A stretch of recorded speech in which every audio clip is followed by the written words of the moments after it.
SMS medical college में फ़िलहाल तक भी हड़ताल जारी है। रेजिडेंट डॉक्टर अपने काम को लेकर के लगातार कह चुके हैं कि जब तक हमारी मांगें पूरी नहीं होती हम तब तक इस हड़ताल को जारी रखेंगे, चाहे कुछ भी हो जाए। इसी को लेकर आज मेडिकल कॉलेज के जितने भी रेजिडेंट्स थे उनके प्रतिनिधियों ने आकर अपने जो ऑफिसर्स हैं उनसे बातचीत भी की।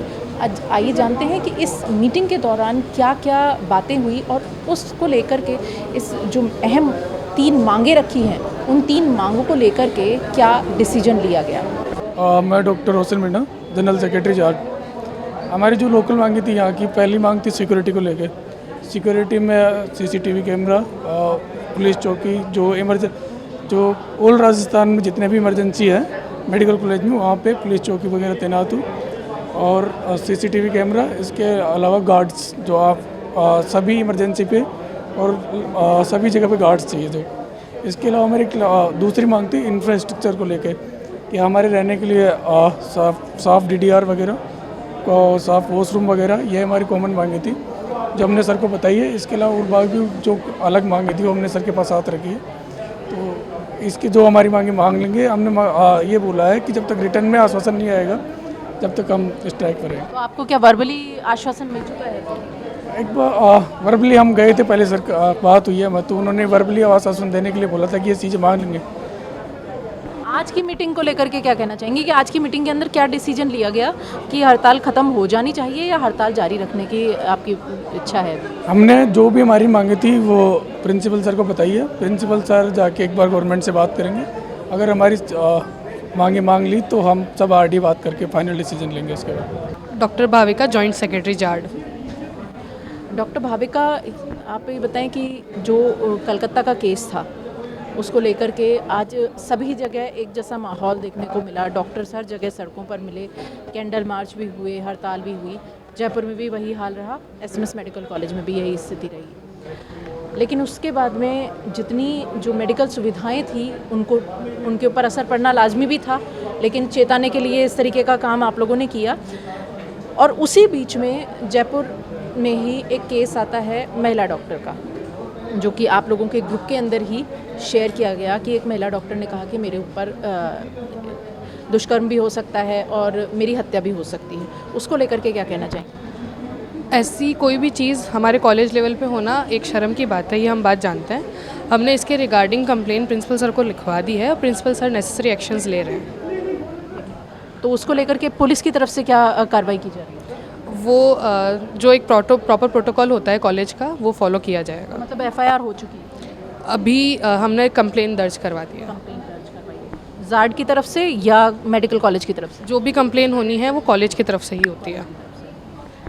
अब ये बताएं कि जब एक कलकत्ता की डॉक्टर के साथ में इतना बड़ा हादसा हुआ और जब जयपुर मेडिकल खुद एसएमएस मेडिकल कॉलेज की बात आती है और इस तरीके का हादसा होने की स्थिति की तरफ वही मामला जा रहा था, तो क्या एक स्ट्रॉन्ग कदम जार्ड को उठाना चाहिए था, आईएमए को उठाना चाहिए था, या फिर जो मेडिकल ऑफिस है और आपका एसएमएस मेडिकल कॉलेज है उसके ऊपर सारे ज़िम्मा छोड़ देना बेहतर रहेगा?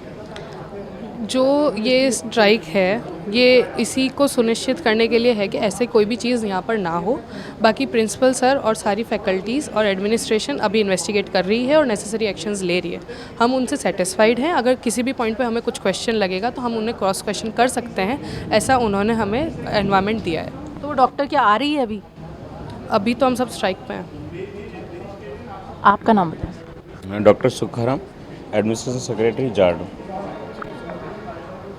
सर, लगातार बातचीत चली मेडिकल ऑफिसर्स की, एसएमएस के जितने भी रेजिडेंट्स थे उन्होंने हड़ताल भी की और अपनी मांगे लगातार बहुत एक मजबूत आवाज़ के साथ में वो रखते रहे। लेकिन उसके बाद में भी उसी समय उस जो प्रॉब्लम्स हैं आपकी उसका सॉल्यूशन नहीं हुआ।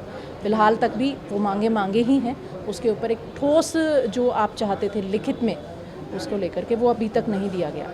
लेकिन रेजिडेंट्स इतने लंबे समय से काम करते आ रहे हैं और अपनी प्रॉब्लम्स भी बताते आ रहे हैं, तो क्या इससे पहले इस तरीके का कोई मुद्दा नहीं उठाया गया कि कोई इतने ही मजबूती के साथ में अपनी मांगे रखी जाएं कि महिला डॉक्टर सुरक्षित नहीं हैं या पुरुषों को किन किन तरीके की परेशानियां आती हैं पुरुष डॉक्टर को भी? क्योंकि डॉक्टर की जहाँ बात आती है, सुरक्षा एक महिला को भी चाहिए होती है और एक पुरुष डॉक्टर को भी चाहिए होती है। जहाँ तक सरकार को पत्थर लिखने की बात है, हर समस्या से हर 2-3 महीने में अवगत कराया जा रहा है, लेकिन हिंदुस्तान में सरकार की कोई भी सरकार और उसकी मंशा बन गई है कि जब तक कोई सड़कों पे नहीं उतरेगा, कोई प्रोटेस्ट नहीं करेगा, तब तक उनकी मांगें नहीं मानी जाती हैं। तो ये एक रवैया बन गया है, तो हमारी मजबूरी है।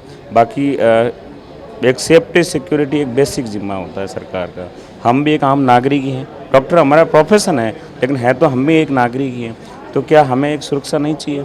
1% पॉपुलेशन 90% पॉपुलेशन को डेली फेस करती है, तो क्या सरकार की जिम्मेदारी नहीं बनती कि उनको एक्स्ट्रा एक प्रोटेक्शन देके और उनकी एक सिक्योरिटी देके और उनको एक सहूलियत और एक फ्री माइंड से काम करने का एक एनवायरनमेंट सरकार दे सकती थी, जो अभी तक नहीं दी है। और हमारी एक सेंट्रल प्रोटेक्शन एक्ट की जो मांग है, वो इसी नज़रिए को ध्यान में रखते हुए मांग है कि ताकि बहुत सारे स्टेट में कुछ में रेगुलेशंस, मेडिकल प्रोटेक्शन एक्ट जो रेगुलेशन है वो कुछ में बना हुआ है लेकिन प्रभावी नहीं है, कुछ में नहीं बना हुआ है। तो केंद्र सरकार से यदि ये सेंट्रल प्रोटेक्शन एक्ट आ जाता है, लागू हो जाता है, तो एक्ट एक ज़्यादा प्रभावी होता है कंपेरेटिव एक धारा के मामले में। तो हमारी सेंट्रल प्रोटेक्शन एक्ट की इसीलिए मांग है कि वो सारे राज्यों में प्रभावी रूप से हो जाता है। और दूसरा, उसका इन्वेस्टिगेशन एक फास्ट ट्रैक में चला जाता है। एक जो इन्वेस्टिगेशन ऑफिसर होता है वो एक अच्छे कैडर लेवल का होता है। दूसरा, उसका जो भी सुनवाई होती है एक अच्छे एटलीस्ट सेशन कोर्ट में उसकी सुनवाई होती है। तो हर चीज़ एक पुख्ता इंतज़ाम हो जाता है। एक जैसे एग्जांपल करते हैं, किसी को जैसे रोड चलते किसी को मार भी दिया, वही चीज़ हमारे साथ होती है। तो रोड पे जो धारा लगती है वही एक डॉक्टर को वायलेंस वायलेंस करके किसी को मार देते हैं, तो सेम चीज़ होती है, सेम चीज़ इन्वेस्टिगेशन होता है और फर्स्ट डे वो बरी हो जाता है। तो फिर हम में और उसमें क्या डिफरेंस रहा है?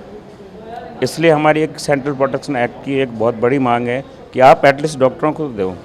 आप एज्यूम करोगे 1% कैसे आप 90% लोगों को फेस करता है, तो उसके लिए वायलेंस होने का कितना चांसेस रहते हैं? लोगों का वायलेंस करने का हो सकता है एक विचारधारा बन गई है और वो अपने इमोशन लेके आते हैं, तो कई बार लोग इमोशनल हो भी जाते हैं, हम उसको डिनाई नहीं कर रहे हैं, लेकिन कम से कम हमारी सेफ्टी सिक्योरिटी को एक आप पुख्ता इंतजाम तो कर ही सकते हो। इसमें हम कोई गलत नहीं मांग रहे हैं, हम एडामेंट नहीं हो रहे हैं, लेकिन हर रोज़ इंडिया में एक कहीं ना कहीं वायलेंस से डॉक्टर की कहीं ना कहीं मौत होती है। तो वो भी आप एक तरीके से मर्डर ही कर रहे हैं, वो मर्डर प्रशासन कर रहा है, एक तरीके से कहीं ना कहीं प्रशासन जिम्मेदार है। तो सरकार से हमारी गुजारिश है कि आप इस चीज़ को क्यों नहीं इसको समय रहते सुधार देते हो, क्यों हमें सड़कों पर उतरने के लिए मजबूर करते हो? क्या ये सरकार की मंशा बन गई है कि डॉक्टरों को तभी कुछ दिया जाएगा जब तक कि वो स्ट्राइक पे नहीं उतरें? तो हम तो बहुत प्यार से मांगते हैं और लंबे समय से मांग रहे हैं, पत्थर लिख के। जब कागजी काम नहीं होता तो हमें क्यों मजबूर किया जाता है? और हम नहीं चाहते हैं कि जो वेस्ट बंगाल में जो घटना हुई है वो घटना राजस्थान में हो, तो क्यों ना उसको प्रिकॉशन लेके उस चीज़ को पहले ही पुख्ता इंतजाम कर देंगे। ऐसा लग रहा है कि हो सकता है वेस्ट बंगाल में जो स्थिति हुई, उस हॉस्पिटल की जो स्थिति हुई, क्या वो और कहीं भी दोहराई जा सकती है? वायलेंस के लिए बोल रहा हूँ कि वायलेंस में हम दिल्ली होते हैं, तो जब तक सेफ्टी सिक्योरिटी नहीं होगा तो पब्लिक में डर नहीं होगा। तो उसके रिगार्डिंग बोल रहा हूँ कि आप प्रोटेक्शन एक्ट लेके आए, लोगों में थोड़ा डर रहे। जब तक लोगों में डर नहीं होगा तब तक लोग अपने कानून अपने हाथ में लेते रहेंगे। नहीं, लिखित में अभी तक कुछ नहीं है, वर्बल आश्वासन मिल रहे हैं। वर्बल आश्वासन हमें 13 तारीख से ही मिल रहे हैं। 13 अगस्त को हम जब स्ट्राइक का दूसरा दिन था, तो हम सर से बात करने भी गए थे, तो सर ने बोला सब हो जाएगा, मैं करके दूंगा। अब सर की 10 दिन हो गए, मतलब 7-8 दिन हो गए, तब तक अभी तक कोई कार्रवाई नहीं है। मैम, धरातल में दिखना चाहिए। कोई चीज़ आप आश्वासन दे रहे हो जो आपके लिहाज में कार्य क्षेत्र में, वो तो आप करिए। कैमरा लगाना कौन लगाएगा? आप ही लगाओगे। फिलहाल तक आप लोगों को क्या क्या सेफ्टी प्रिकॉशंस दिए गए हैं? अभी भी कुछ भी नहीं मिला है, सिर्फ एक पुलिस कमिश्नर की तरफ से एक लेटर ज़रूर जारी हुआ है। नहीं, अभी जो आपको देने की कही गई है वो नहीं। अभी तक आपको एसएमएस मेडिकल कॉलेज में, एसएमएस हॉस्पिटल के अंदर क्या क्या सुविधाएं सुरक्षा से रिलेटेड दी जा रही है? अभी तक तो कुछ हुआ नहीं मैम। एक राउंड द क्लॉक पुलिस का इंतजाम जो है, सर्विलेंस, वो ज़रूर मिला है, जो कल प्रभावी लगा था, लेकिन वो सिर्फ एसएमएस में लगा। हमारी बात सिर्फ एसएमएस की बात नहीं, पूरे राजस्थान की बात है। डॉक्टर सिर्फ एसएमएस में नहीं है, पूरे राजस्थान में वर्क कर रहे हैं। तो हर आदमी को ये सेफ्टी सिक्योरिटी मिलनी चाहिए। इसका मतलब ये नहीं कि आप एसएमएस में लगा दिया और बाकी डॉक्टरों को दरकिनार करके आपने अपना पल्ला झाड़ देते हो, ये हम होने नहीं देंगे।